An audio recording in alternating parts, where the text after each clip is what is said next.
Alright, so now I got the ECU chipped and set up for the bigger injectors. I'm going to go ahead and throw those in, and if I have time today, I'm losing sunlight fast, I'm also going to be putting in that new fuel pump. So, let's go. Alright, so here's your injectors. See, there's your intake manifold, throttle body, and injector down here.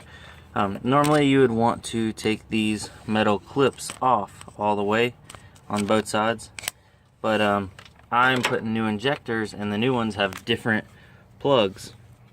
This is going to change, so I'm going to be cutting these and splicing them to my new plugs and then soldering them at the cut joint.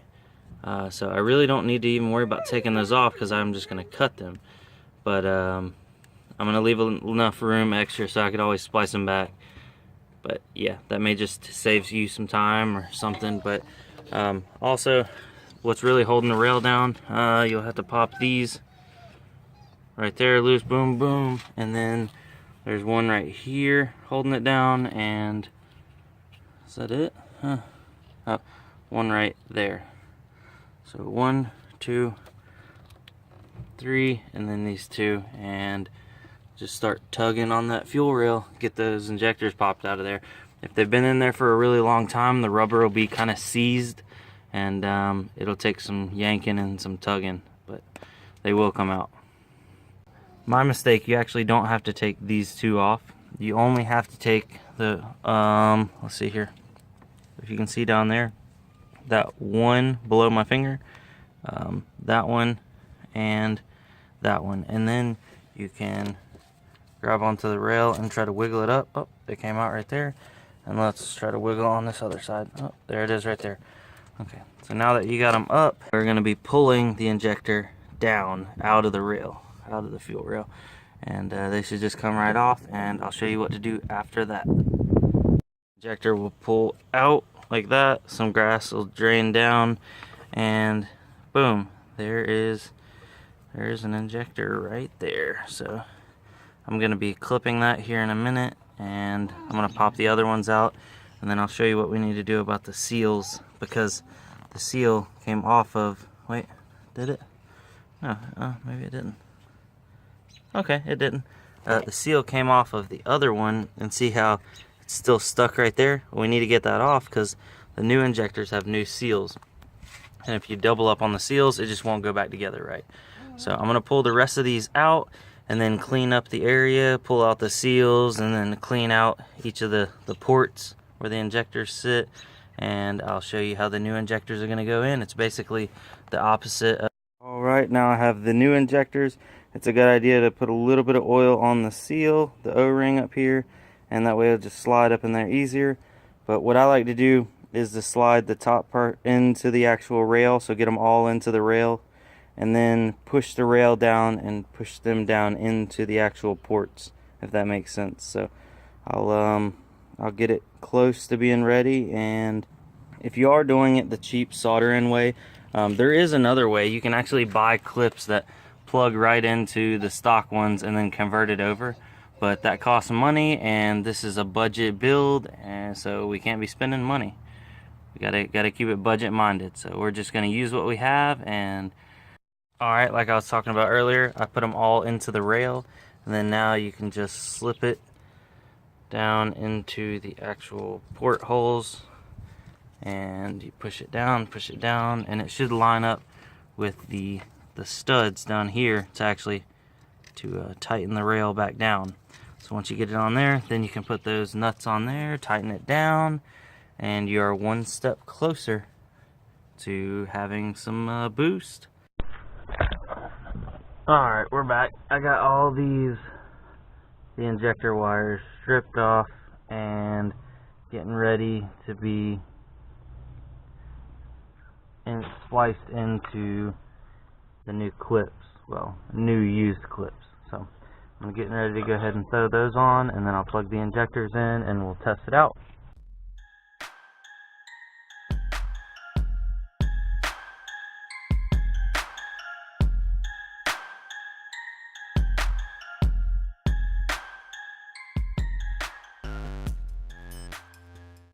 Ooh, it's getting a little cold outside, but I'm coming in to grab the keys for the Integra now. I have the injectors in and I have them semi-wired up. I just got them twisted together. I'm not going to actually solder them together until I make sure it all works. So yeah, let's go do that. This will be the first startup. Hopefully I don't have any fuel leaks, but it's kind of dark outside, so I'll try to use, I got a light on here and I got a little flashlight, so see if we can see anything.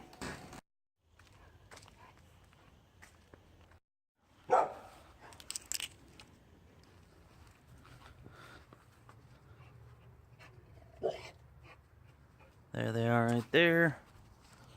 Let's see if it will start.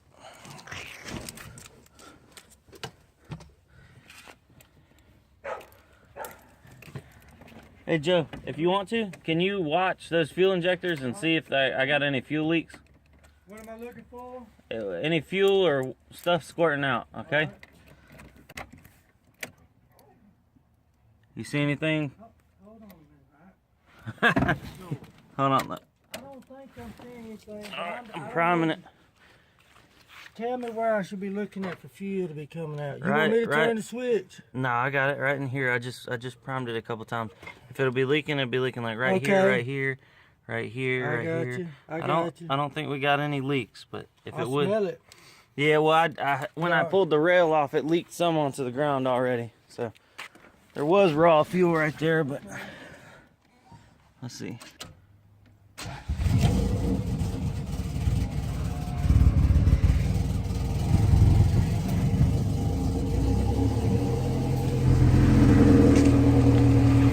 You look good, man. Look good.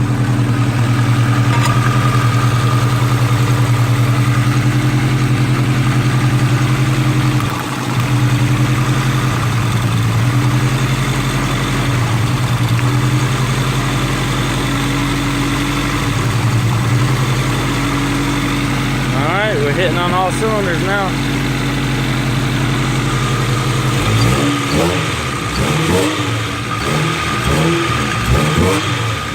What's that right there? That's a tire pressure gauge stuck in there. Just to plug the line up. Yeah, I don't know. He plugged the line all right. I think that's coming from the charcoal canister. But okay. Well, Hold on a minute. What you got going on here, buddy? oh, you like that? That's my overflow. my coolant overflow right there. Don't drink that now. You can't beat that. Yeah. You like it? Yeah, you can't beat that with a stick.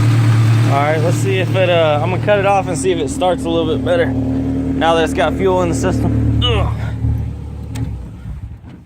Sounds like the starter, dude. Yeah, starter's clicking. Yeah, the solenoid's clicking.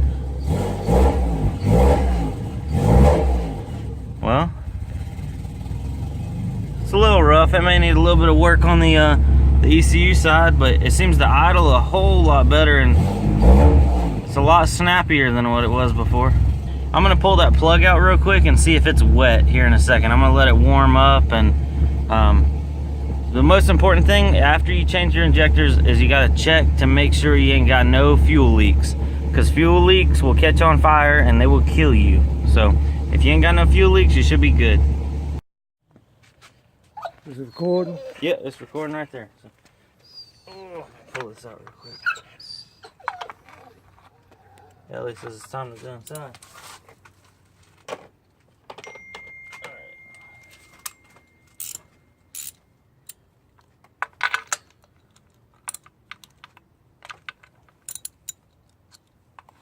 So you just checking to see if it's any gas on the plug now. I'm checking to see if it's wet, yeah, like it was before.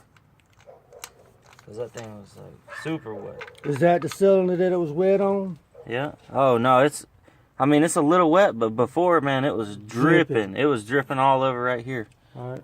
Says warning. Oh, my battery's going out on it. But here, can you hold that light right here? All right, for everybody that thought that was fuel right there, all over that injector. I mean oil. It was definitely fuel, because I just changed out the injectors, and now she is not wet no more. So that other injector was hung wide open, just dumping fuel. So now we're good. We fixed that issue and we're on to the next. Alright, so I ended up getting the injectors in, as you saw, and gotten it started up. Idle's good. The base map's pretty close to being able to run it correctly. There's no more soaking wet spark plug, so that's good on cylinder 4, not cylinder 1 like I thought it was. I had them backwards. So if you saw my compression test video, that plug was like wet when I pulled it out. And that's why I was like thinking, it smelled like gas. It looked really thin like gas. A lot of people thought it was oil. They were messaging me being like, hey, you know, it's the rings, it's the bottom end. But I figured, what the heck, I already had the injectors. It was worth a try. And it really did look like it was going to be the just the fuel injectors to fix the issue. One thing that I forgot to mention, if anybody else is going to be splicing in the injector wires, okay, when you're wiring in your new injector plugs, on the plugs that I got, it was red and black. You know, let's just, for the sake of ease, power and ground. On the car side, it's going to have a yellow wire with a black stripe, and then another solid color. So I think there's one that's brown, one that's red, one that's blue, and one that's yellow. Just pretend that the yellow wire with the black stripe is power. That's power for all 4 injectors. So put your red wire to that, and then put your black wire or your ground to the other color, whether it be the blue, red, or brown. And as long as you do that, you'll be fine. The wiring, there's nothing else to mess up. And you have to make sure that they are high impedance injectors. If they're not high impedance and they're low impedance, you have to put in a resistor box. So that's an added cost. And just so you know, that's extra headache, extra wiring, extra trouble. It's not hard to do. It's just something extra. So it's not much more. I actually don't think it costs anything more just to buy high impedance injectors that drop in. So that's a good thing to do. Yep. And I don't think I missed anything else with the injector install. It's fairly straightforward, fairly easy. You do have to have your ECU remapped or a tune made for the injectors. If you put bigger injectors in and you don't, your car will not run right. If you're lucky, if it runs at all. I don't usually do injectors first, but I decided to go ahead and do the injectors first to weed out if that was going to be a problem with that wet spark plug from my compression test video. So now that's not wet, I feel 10 times better about the project. Yeah, thanks for watching. This is Brandon with Motor Nubs, and I'll see you on the next video.